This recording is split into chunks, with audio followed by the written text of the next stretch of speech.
Good morning, everybody. First of all,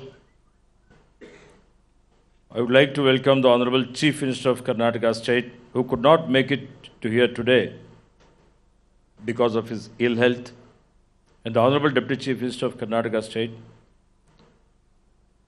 and distinguished journalist Sri Raj Changapaji, and we have our colleague MLAs, Sri A.S. Ponnanna, Sri Mantar Gowda, and Sri Meroz Khan.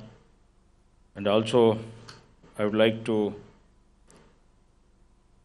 the organizer of this function, Sri Nagarjun, Sri Manoj Sharmaji, and respected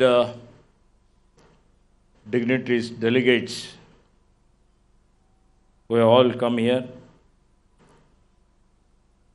and also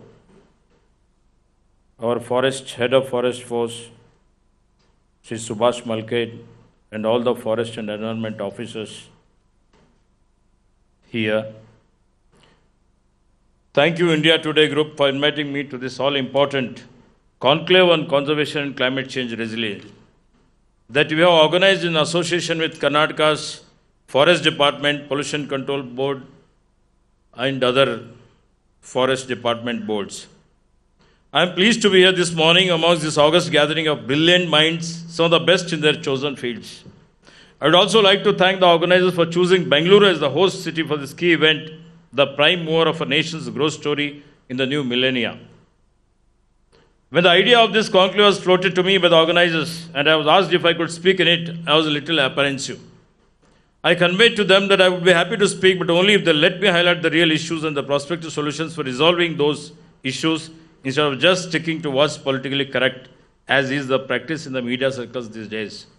That's when they conveyed to me that this platform is of consequence to the broad audience, both demographically and geographically, who can be reached out with correct information about what our government has done with regards to conservation and climate change resilience in the last 18 months and what is our plan for the next 42 without any biased coverage.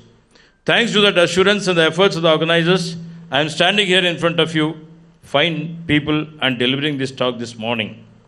In fact, I would like to share an interesting anecdote about how our Honorable Chief Minister agreed to come to this conclave and address it, in spite of his busy schedule as the budget 2025 is on the horizon. When I invited him for the event, he was busy with the preparation of the budget as he holds the finance portfolio and other pressing concerns of the state. When I mentioned how this conclave about environment conservation and building resilience is quite important from the conservation standpoint, he readily agreed to be a part of it.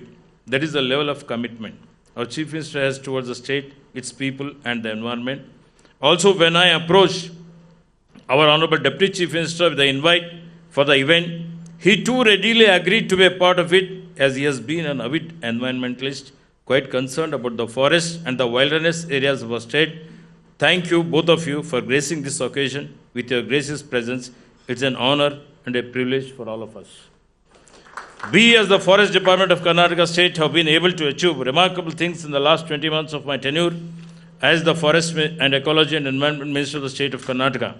I would like to highlight some of the key achievements before I dwell deeper into the topic, that is Green Karnataka, balancing ecology in a high-growth state, on which I am supposed to give the talk on. In my tenure, we have taken up the issue of plantation of saplings and afforestation very seriously and have achieved remarkable progress in that sphere. We planted 5.48 crore saplings in 2023, followed by 3 crore in 2024, to go with a plan to plant 3 crore saplings this year and about 7 crore in 2026. Our aim is to improve the forest green cover of the state from around 21 to 22%, now to 25% by the end of 2028. We have been working very diligently to recover enclosed forest lands across the state and have been quite successful thus far, recovering thousands of acres of land worth hundreds of crores of rupees, all thanks to the work of my team, my bureaucrats, and my officers, amply supported by our Honorable CM and Honorable Deputy CM. We have been working hard to improve the conditions of the water bodies and wetlands across the state, including trying to minimize the excess usage of POP, especially during the Ganesh festival, when all the POP is dumped in the water bodies, deteriorating their condition. We have been running a crusade against the manufacture and usage of single-use plastics, with a micron size below the standards prescribed by the Government of India. We have been very successful thus far, and we hope to continue in the same way in the future as well.